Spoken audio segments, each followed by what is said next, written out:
Hola chicos, mi nombre es Daniela Cáceres, interna de medicina de séptimo año y siguiendo con los temas de cirugía, hoy día hablaremos sobre cáncer gástrico. En nuestra presentación veremos la definición y epidemiología de este, también hablaremos un poquito sobre anatomía, veremos los factores de riesgo y etiopatogenia para luego ya abarcarnos a la clínica y ver cómo se realiza el diagnóstico y la tipificación para terminar con el tratamiento de este. Entonces, la definición de cáncer gástrico es toda neoplasia maligna que afecta a los tejidos que conforman el estómago. Vamos a tener varios tipos histológicos, siendo el más prevalente era el adenocarcinoma, el cual se origina en la mucosa y va a proporcionar por lo menos el 90 al 95% de los cánceres gástricos. Por lo tanto, ahora en adelante, cuando hablemos de cáncer gástrico, nos vamos a referir al adenocarcinoma. Sin embargo, existen otros tipos histológicos de cáncer gástrico, como van a ser los tumores del estroma gastrointestinal, cuyo origen va a ser en el tejido conectivo. También vamos a tener los tumores carcinoides, cuando la célula cancerígena original va a provenir del tejido neuroendocrino, o los linfomas, en el caso de que el tumor se origine del tejido linfoide asociado a mucosa gástrica, ya que en sus siglas en inglés va a ser el GALT. En cuanto a el estadio, este igual tiene diferentes definiciones, donde vamos a tener que el cáncer gástrico precoz va a ser el que va a estar confinado a la mucosa o submucosa gástrica, independiente del compromiso ganglionar. Ya más adelante, cuando veamos la anatomía, vamos a ver que el límite de este va a ser entonces la muscular de la mucosa. Y tenemos el cáncer gástrico avanzado, el cual su profundidad va a exceder la submucosa, y la relevancia de esto es que la sobrevida al ser detectado en este estadio va a ser solamente de 6 meses. El pronóstico de esta neoplasia está directamente relacionado con el estadio al momento de la confirmación diagnóstica. Por lo tanto, es muy importante tener claro estos dos conceptos, y la sobrevida del paciente depende tanto de la profundidad como el compromiso ganglionar. ¿Ya? Estos van a ser nuestros principales factores pronósticos al momento de hacer el diagnóstico del paciente. Por lo que, como dije anteriormente, es muy importante saber en qué estadio está y saber qué contempla cada uno. ¿Ya? Esta clasificación es principalmente endoscópica. Un endoscopista entrenado puede precisar el grado de profundidad al momento de realizar la endoscopía, pero independiente de eso, esto se debe confirmar mediante una biopsia, y es el estudio patológico al final el que nos confirma si es que es incipiente o avanzado. ¿Ya? Según la clasificación histopatológica, se clasifica tanto en tipo intestinal como tipo difuso, que estos dos se diferencian porque cada uno va a tener particularidades tanto clínicas como anatopatológicas que los diferencian y nos permiten saber cuál va a ser el pronóstico del paciente según ello. Ya tenemos que el tipo intestinal va a provenir de la progresión de una neoplasia desde la metaplasia intestinal en la mucosa gástrica. ¿Ya? Va a predominar en zonas de alto riesgo endémico, es mayor en sexo masculino y en personas de mayor edad.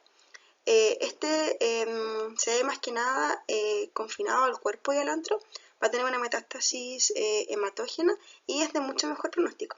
A diferencia del tipo difuso, el cual va a tener un origen en la mucosa gástrica, o sea, va a tener origen en un estómago sano, no como el anterior, que era un estómago que tenía una metaplasia. Va a ser de predominio en zonas de bajo riesgo endémico, es similar, la relación es 1 a 1 entre hombres y mujeres, y es más frecuente en pacientes jóvenes.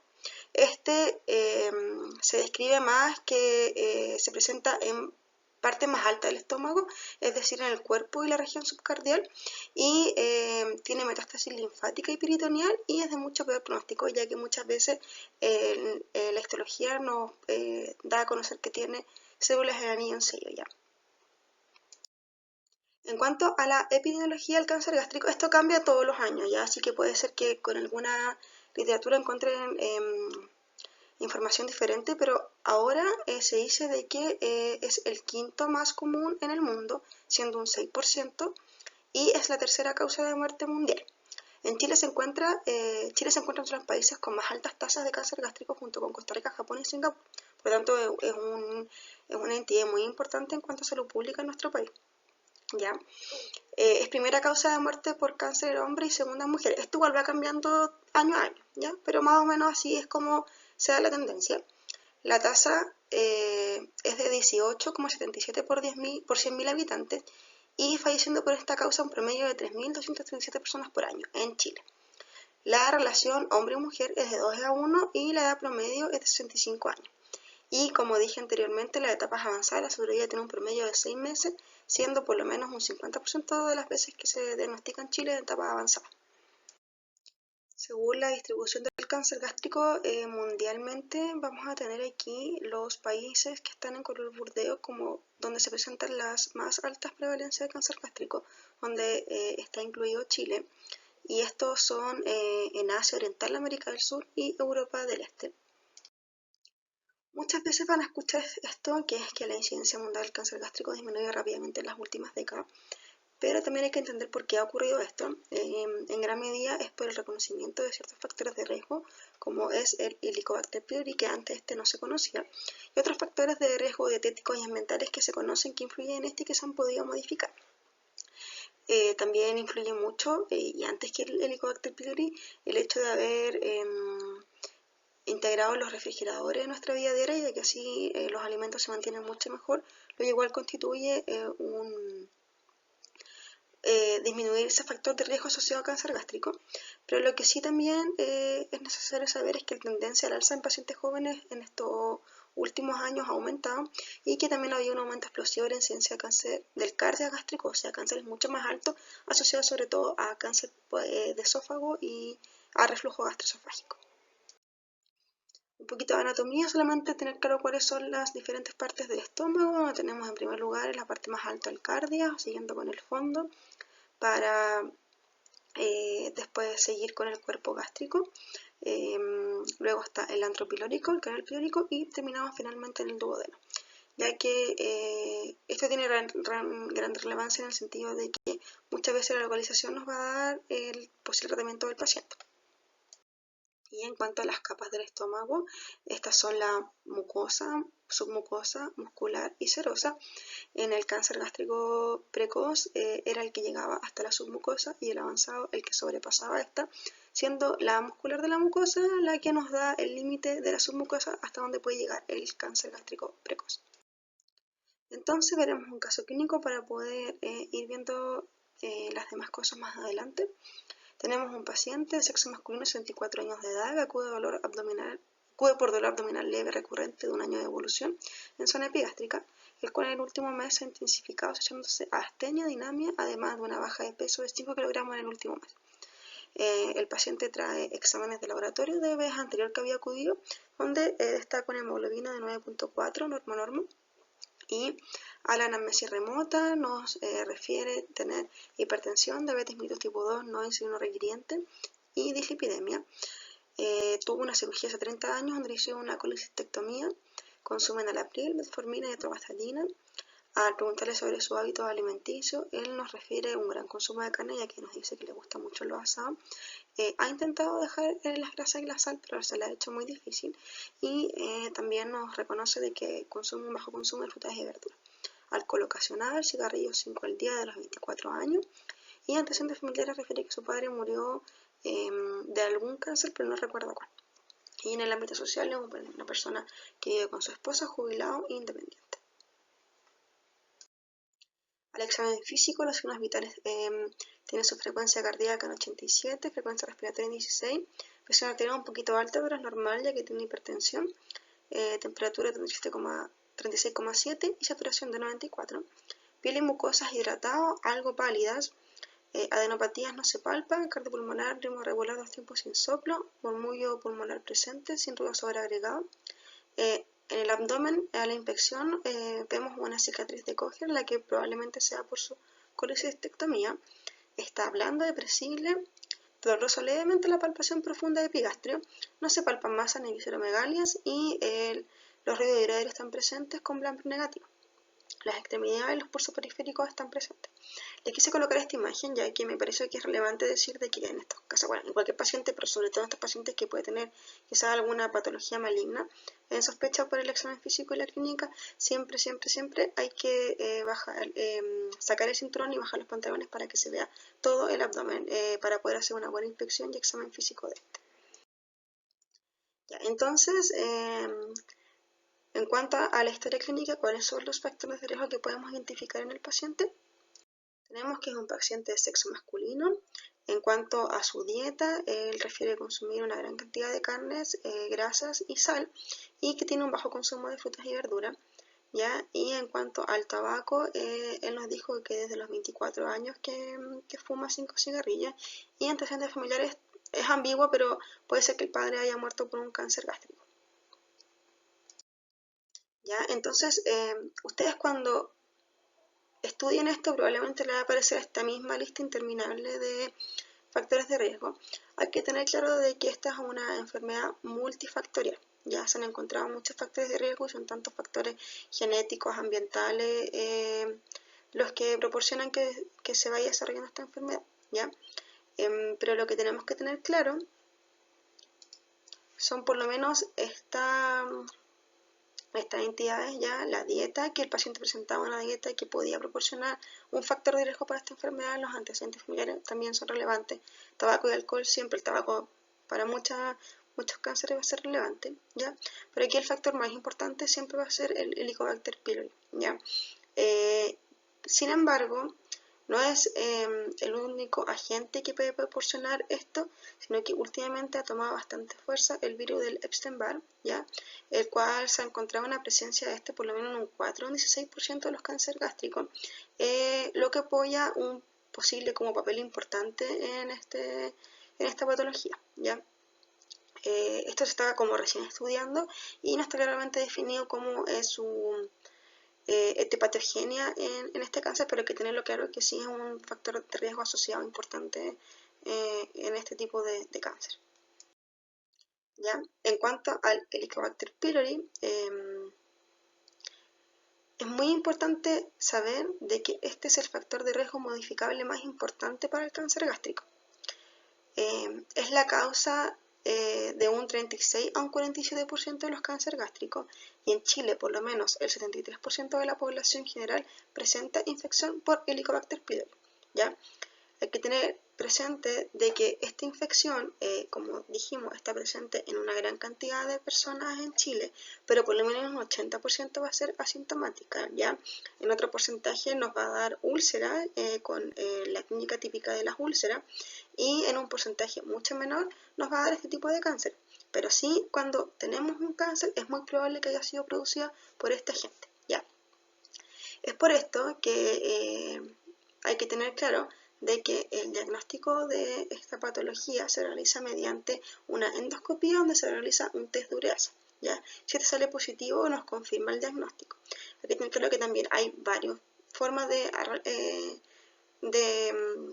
hay varios tests que se pueden realizar, donde tenemos los test invasivos donde se encuentra este test de ureasa, pero también hay test que son no invasivos.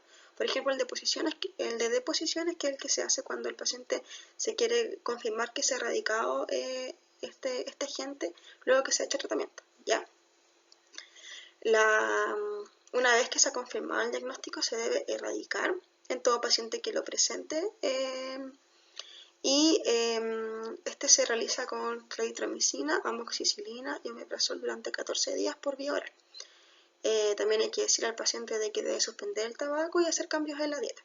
Ya, bueno, como se dan cuenta, igual es un agente infeccioso difícil de tratar, en una cantidad importante de medicamentos que hay que dar, de fármacos, y últimamente se ha visto una gran resistencia a la claritromicina, ¿ya? Así que tampoco es fácil de tratar y no siempre se erradica. Luego de darle tratamiento al paciente hay que realizarle una endoscopía de control a las 6 semanas, y luego se debe realizar esta de forma anual. En cuanto a la etiopatogenia asociada al Helicobacter pylori, vamos a tener que en primer lugar se presenta una mucosa gástrica normal, la cual interactúa con este agente que es el Helicobacter pylori, y asociado a diferentes factores propios del huésped, factores patógenos de esta bacteria, y a factores ambientales, van a hacer que se produzca una cascada carcinogénica con diferentes mutaciones que van a hacer de que se presente finalmente el adenocarcinoma. Entonces, siguiendo con el caso clínico, tenemos a este paciente, sexo masculino, 74 años de edad, que recordemos acudía por dolor abdominal recurrente un año en zona epigástrica. el cual en el último mes se intensificó asociándose a astenia, dinamia y una baja de peso importante, no voluntaria. Entonces, según esto, es importante considerar de que en el carcinoma gástrico precoz, por lo menos un 80% de esto se da de forma asintomática. El paciente no va a recibir síntomas.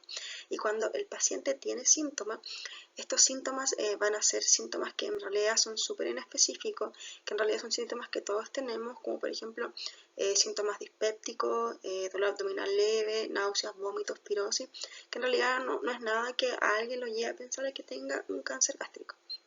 ¿Ya? En general, los síntomas principales que se pueden dar en cualquier cáncer gástrico va a ser pérdida de peso, disfagia, dispepsia, náusea y vómito, saciedad precoz, intolerancia a carnes y proteínas y anemia. ¿Ya? El paciente cuando se presente a la consulta puede referir estos síntomas, pero sí va a haber que saber identificar bien cuáles son síntomas que nos puede estar dando un cáncer incipiente, como dije, son muy inespecíficos y la mayoría de las veces va a ser asintomático, como cuando el paciente sí nos está indicando que puede tener un cáncer mucho más avanzado. Entonces, en este caso podemos identificar que el paciente es un paciente adulto mayor, tiene un dolor abdominal que es recurrente en la zona epigástrica, está asociado a astenia, dinamia y a una baja de peso importante. Entonces, lo que nos dice la guía GES es que la sospecha clínica la debemos hacer en todo paciente mayor a 40 años que tenga un dolor epigástrico que aumenta o disminuye, que puede aumentar o disminuir con las comidas por más de 15 días y que este no ha respondido a medidas terapéuticas como por ejemplo la dieta. ¿Ya? Entonces, como les dije, tenemos los signos precoces que son súper inespecíficos y difícil de identificar pensando que puede ser un cáncer gástrico, pero sí tenemos signos de alarma, los cuales nos deben llevar a pensar de que el paciente puede tener esta patología y empezar a realizar los exámenes correspondientes. Dentro de estos síntomas tenemos entonces la anemia, la disfagia o síndrome pilórico, que va a depender de la ubicación del tumor, la pérdida de peso involuntaria, un dolor abdominal recurrente, vómitos y anorexia. En la historia clínica del paciente, nosotros pudimos identificar que este tenía anemia, ya que yo con los exámenes y aparte del examen físico también se presentaba pálido. Él refirió una pérdida de peso importante involuntaria y nos refería a este dolor abdominal recurrente. ¿Ya?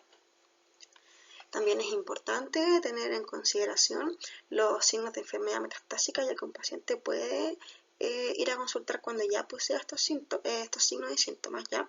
Donde tenemos, por ejemplo, la ictericia, la cual nos puede estar indicando que el paciente ya tiene una metastasia al hígado o que tiene una cantidad importante de linfonomas que están obstruyendo la vía biliar, ¿ya? El signo de la hermana Mary Joseph y el signo de Anaquiel de Blumer son signos que nos pueden estar indicando una metástasis peritoneal, que eso igual quiere decir que el cáncer ya está bastante avanzado. El ganglio de Virchow, que este ganglio supraclavicular izquierdo, ¿ya? Y metástasis ovárica o tumor de Krukenberg, que tiene que ver con este cáncer de ovario asociado a cáncer gástrico. Entonces, el paciente puede presentar estos síntomas de alarma y si aparte también tiene estos signos de enfermedad metastásica, tenemos que preocuparnos porque puede ser que ya esté en una etapa mucho más avanzada. Entonces, ¿cómo realiza el diagnóstico en este paciente? El diagnóstico para el cáncer gástrico se realiza con una endoscopía digestiva alta y más la biopsia que va a confirmar este cáncer gástrico, ¿ya? Entonces, es importante tener claro la forma macroscópica, el tamaño, localización, en ojo experimentado, considerar también la profundidad que puede tener esta lesión en la endoscopía. La apariencia típica va a ser de una masa ulcerada friable y la confirmación diagnóstica, como dije anteriormente, va a ser histológica.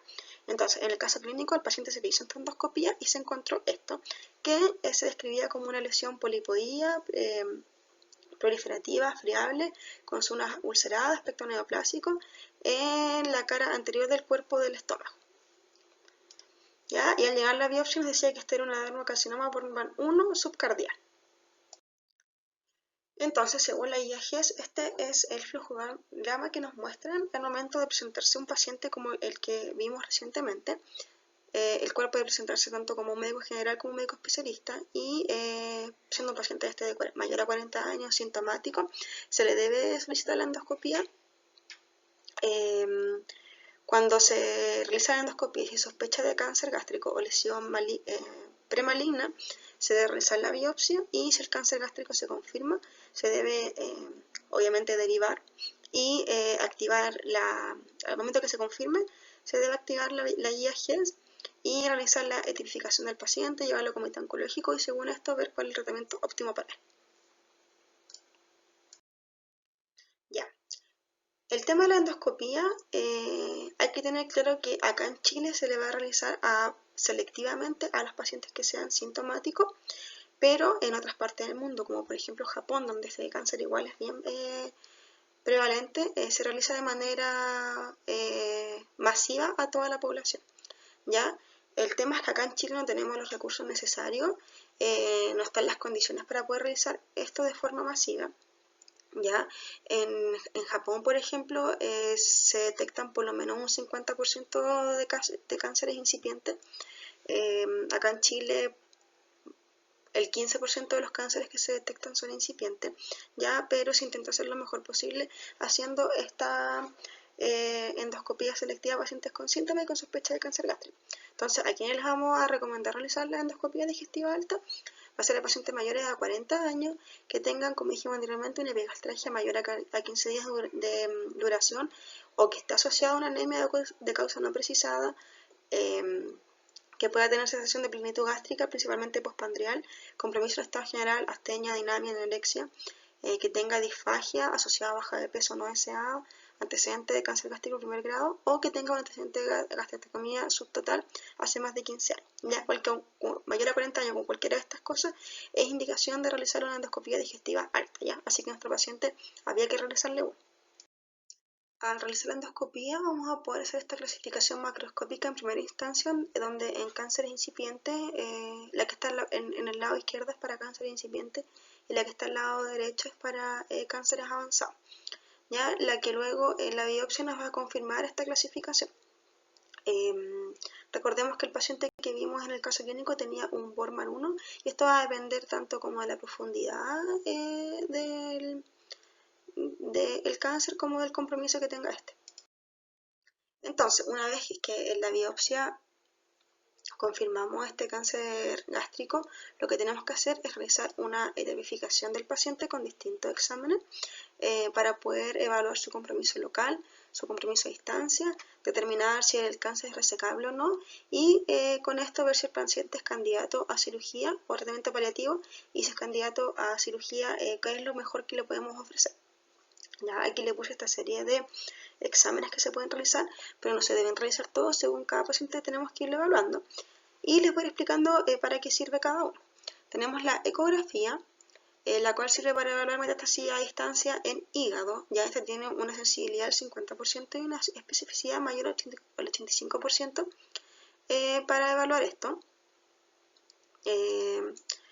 Pero también tenemos el TAC-TAP, el que tiene mejor rendimiento. TAC-TAP se refiere a un TAC de tórax, abdomen y pelvis, el cual también nos va a servir para enfermedad diseminada, teniendo una mejor sensibilidad, con una sensibilidad del 72% y una especificidad igual al mayor al 85%.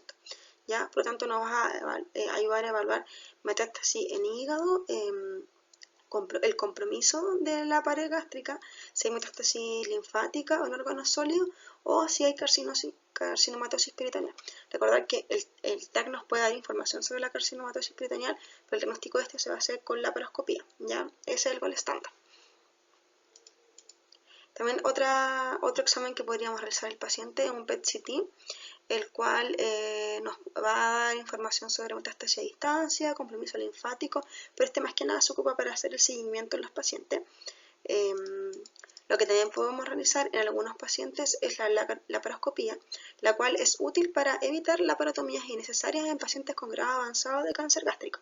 Ya entonces en un paciente que quizás no sabemos cuál es el mejor tratamiento para él y cuál es su grado como de diseminación, lo mejor es hacer una laparoscopía y así quedamos bien claros y así evitamos hacer la laparotomía y quizás va a ser innecesaria. ¿Ya? Y por último tenemos las endosonografías endoscópicas,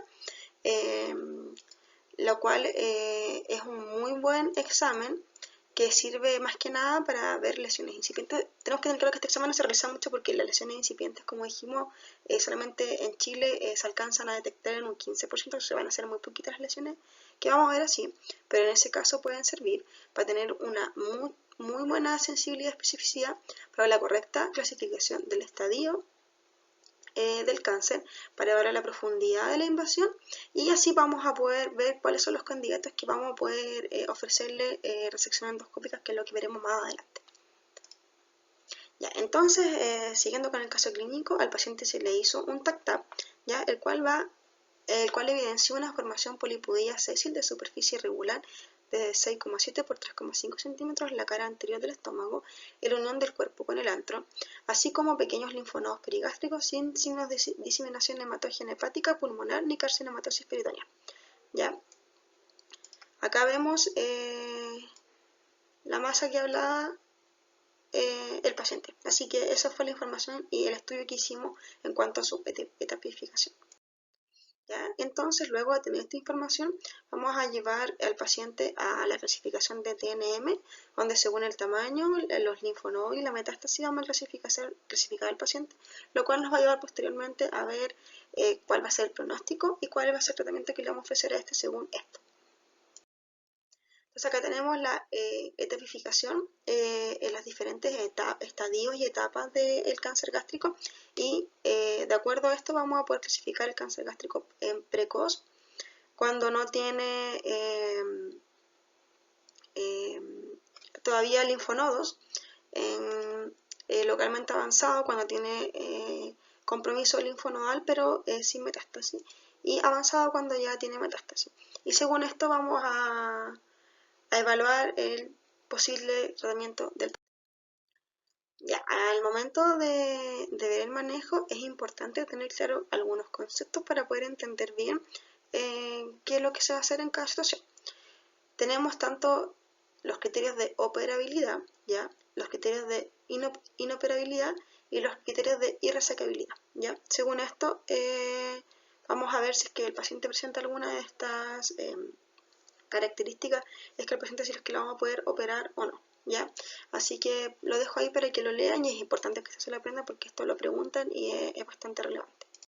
También es importante que tengan claros estos conceptos de R0, R1 y R2, ya que esto vamos a hablar más adelante y tiene que ver con los márgenes libres, cómo quedan los márgenes libres luego de la resección, ¿ya? Entonces, cuando hablamos de R0, que es lo ideal, es cuando no hay persistencia de la enfermedad micro ni macroscópica. Cuando hablamos de R1, es que es persistencia de la enfermedad microscópica, y R2 es cuando hay persistencia de la enfermedad macroscópica. Entonces, según el caso clínico, ¿qué tratamiento propondría el paciente? ¿Ya? Vamos a ir evaluando cuáles son los posibles tratamientos y ahí podemos ver cuál es el tratamiento que le podemos ofrecer al paciente. Entonces tenemos en primer lugar el tratamiento endoscópico. Esto es algo nuevo, o sea, relativamente nuevo.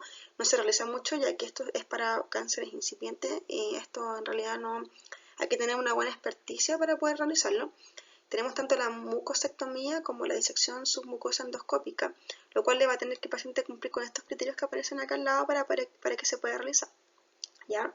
Es importante que al momento de ofrecerla, el tumor tiene que estar muy bien estudiado, estar seguro que se trata de un tumor incipiente, del tamaño que tiene este, de la profundidad, realizar la endosonografía en esos pacientes que son candidatos para poder evaluar esto y tener certeza de esto, ya que vimos que tenía muy buena sensibilidad y especificidad, y bueno, tener la biopsia correspondiente obviamente.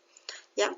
Si llegamos a realizar, por ejemplo, la disección submucosa endoscópica y el paciente al momento de evaluar este tejido que sacamos no tiene los márgenes libres, los bordes libres, el paciente va a tener que someterse nuevamente a cirugía, o una cirugía resectiva con disección linfática, ¿ya? Así que tenemos que estar bien seguros de realizar esto para poder no tener que someter al paciente a futuras intervenciones más adelante. Y como sale acá, es algo excepcional en nuestro medio, ya que en pocos lugares lo hacen y son pocos pacientes los que cumplen con los requisitos. ¿Ya? El tratamiento en general del cáncer gástrico va a ser la cirugía. Es el único tratamiento que se dice que es potencialmente curativo, y lo importante aquí es lograr que los tumores resecables tengan R0, ya a la biopsia rápida que se realiza en la cirugía. Como dijimos anteriormente, entonces que no tenga lesiones ni micro ni macroscópicas. Siguiendo con los tratamientos según los estadios, como los vimos anteriormente, los dividimos en enfermedad localizada, localmente avanzada o ya enfermedad metastásica. Cuando la enfermedad es localizada, se puede realizar la resección quirúrgica o resección endoscópica, dependiendo del caso y si el paciente cumple con los criterios. Acá no se necesita tratamiento adyuvante y se debe realizar una linfadenectomía tipo de 1 más o de 2, ¿ya? De 2 es como el máximo. Esto significa cuántos ganglios debo sacar en la linfadenectomía cuando realizo el tratamiento y la cirugía. Entonces, cuando me refiero de 2 es como la máxima cantidad de ganglios que debo sacar según la localización de esto, ¿ya? En este caso no es necesario tantas veces hacer de 2, sino que se puede hacer de 1 más, que es una cantidad diferente de ganglios que están establecidos para realizar en este caso. En cuanto a la enfermedad localmente avanzada, tenemos que podemos realizar una gastrectomía total o subtotal, dependiendo de la localización y el grado de diferenciación, como dijimos anteriormente. Y acá sí o sí se debe realizar una disección linfática tipo D2. ¿Ya? En un tercio de los casos, la metástasis puede aparecer durante el seguimiento. Y según sea la condición del paciente, el estadio y como lo define el comité oncológico, se puede realizar quimioterapia preoperatoria o quimioterapia y radioterapia adyuvante postoperatoria. ¿Ya? Y ya en enfermedad metastásica se debe realizar una quimioterapia paliativa y el paciente debe recibir los cuidados paliativos y manejo del dolor, que eso igual es una EGES. Ya entonces, a modo de resumen, tenemos que la cirugía de cáncer gástrico es el tratamiento de elección y la única forma de poder curarlo en algunos estadios. Tenemos que podemos realizar una gastrectomía total o subtotal dependiendo de la diferenciación o localización de este. Se pide que por lo menos tenga un margen de 5 centímetros con un R0. En cáncer avanzado se debe realizar sí o sí una linfadectomía en D2. En todos estos casos se debe realizar una omentectomía mayor y menor. La reconstrucción debe ser en IDRUX y no está recomendado realizar pancreatectomía distal de esplenectomía de rutina, ya que esto puede llevar a tener efectos en el paciente que queremos evitar. Ya en cuanto al tratamiento paliativo, este se realiza en pacientes que están en etapa 4, o sea, de metástasis. Ya hay diferentes indicaciones, como por ejemplo para pacientes que tengan obstrucción, hemorragia, perforación asfagia. Los pacientes sí deben tener un tratamiento paliativo para esto. Ya y las intervenciones que se pueden hacer son, por ejemplo, prótesis, gastrectomías o la radioquimioterapia. Como vemos en la imagen, al paciente se le puso ahí una prótesis para poder evitar esta estenosis en esa zona del estómago, ya que obviamente que esto va a conducir a que el paciente tenga mala calidad de vida y posibles nuevas complicaciones, ¿ya? Así que se realiza esto de forma paliativa. Acá tenemos el flujograma correspondiente según los diferentes estadios para que lo revisen después y qué hacer en estos casos.